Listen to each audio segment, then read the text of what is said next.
Hoy es 6 de diciembre de 2025 y me estaba acordando precisamente cuando era un pequeño, un chaval. Les traje una foto para mostrarles. Miren, acá estaba recibiendo un regalo de Navidad y me estaba acordando de esto porque cuando uno es pequeño tiene la imaginación y la creatividad a full.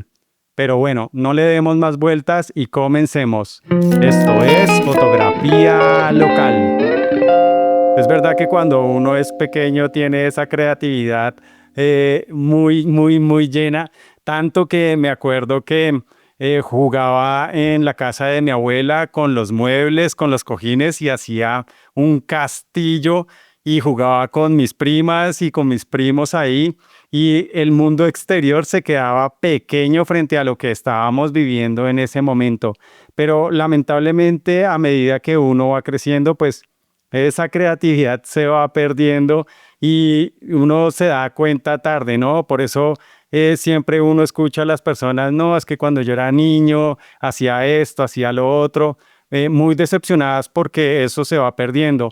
Pero lo bueno es que la creatividad no es un don que nace con uno, sino es como un músculo que hay que entrenar, es como una mente que hay que alimentar.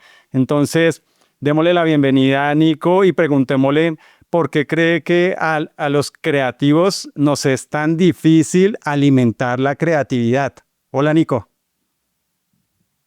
Hola, pues aquí va el análisis desde la perspectiva de Nico. Justamente esa creatividad infantil es un excelente recordatorio. De niños tenemos la imaginación a tope porque no hay barreras, no hay ese miedo al ridículo o a que algo no funcione.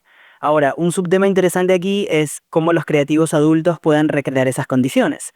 Por ejemplo, muchos fotógrafos o cineastas se benefician de ejercicios creativos que los lleven a jugar de nuevo, a explorar sin un objetivo fijo. Y eso es algo que podemos discutir más adelante, cómo crear esos pequeños espacios de juego para alimentar nuestra mente creativa. Pues lo vamos a discutir ahora porque hay unas cosas que a mí me funcionan para mantenerme activamente creativo. La primera que les quiero contar es como ser coleccionista de esas ideas absurdas. Siempre a la mente llegan como ideas que no tienen mucho sentido, pero ahí está la clave, ¿no? Como anotar esas frases, anotar esas palabras. En la fotografía se me ocurre mucho que cuando voy a empezar una sesión, antes de empezar una sesión, así sea en el estudio o en la calle, pues lo que hago es empezar a hacer algunas fotos sin sentido, simplemente para activar la mente, para tener ese calentamiento mental. Y es que para llegar a lo bueno hay que permitirse un poco de lo absurdo, ¿no? Entonces, digamos que ser coleccionista de esas ideas que no tienen ningún sentido, pues en realidad vale la pena para mantenernos activo. Otra cosa que me funciona mucho y que la aprendí porque uno se va quedando como corto de ideas, es normal, es como aprender un oficio creativo que sea diferente al que uno está acostumbrado, ¿no? En el que uno se mueve fácilmente. Por ejemplo, miren este ejemplo que es claro. Yo me estoy moviendo en esta parte que es hacer un podcast como un presentador y es algo en lo que no me siento nada cómodo. O sea, se me dificulta, pero estoy aquí tratando de hacerlo y esta parte de mantener este podcast, de estar hablando como sin cortes y todo, me ha abierto mucho la mente y sobre todo me mantiene creativo, activo, porque es que a diario tengo que estar pensando qué vamos a hablar en el siguiente episodio, cómo lo voy a decir, y es algo que no hago normalmente, pues por ejemplo en mi trabajo como fotógrafo o filmmaker. No sé si Nico tiene como otro tip que le pueda funcionar a la gente para mantenerse creativa. Claro, aquí voy. Un tipo adicional que puede ser muy útil es incorporar lo que yo llamaría estímulos cruzados.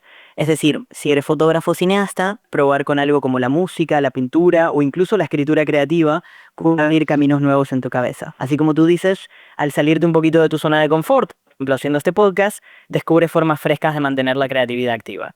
Y eso es un subtema interesante, cómo las disciplinas creativas se alimentan entre sí y nos ayudan a ver las cosas desde ángulos que no esperábamos.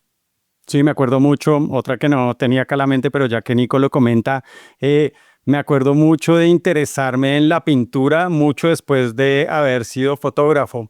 Y eso, pues, más que un error, es que en la pintura hay muchas cosas para alimentar una profesión de fotógrafo o filmmaker. Por ejemplo, me interesé mucho en la historia de Rembrandt, que es este tipo de iluminación, pero en realidad era un pintor que se inventó como esa forma en que la iluminación caía sobre el sujeto. Entonces, me interesé mucho por la pintura, por su historia, y eso obviamente pues trae a mí nuevas ideas para seguir como produciendo, ¿no? Como seguir activado mentalmente. La pintura fue una parte importante en mí y en mi desarrollo como fotógrafo. Pero bueno, ya para acabar este episodio, pues lo único que les puedo decir es que para mantenerse activamente creativo o alimentar esa creatividad, lo único que uno puede hacer es seguir creando, nunca parar, porque la mente es muy perezosa y si usted se detiene, pues esos hábitos los va a perder. Si te gustó este episodio, no olvides seguirme y los espero mañana. Adiós.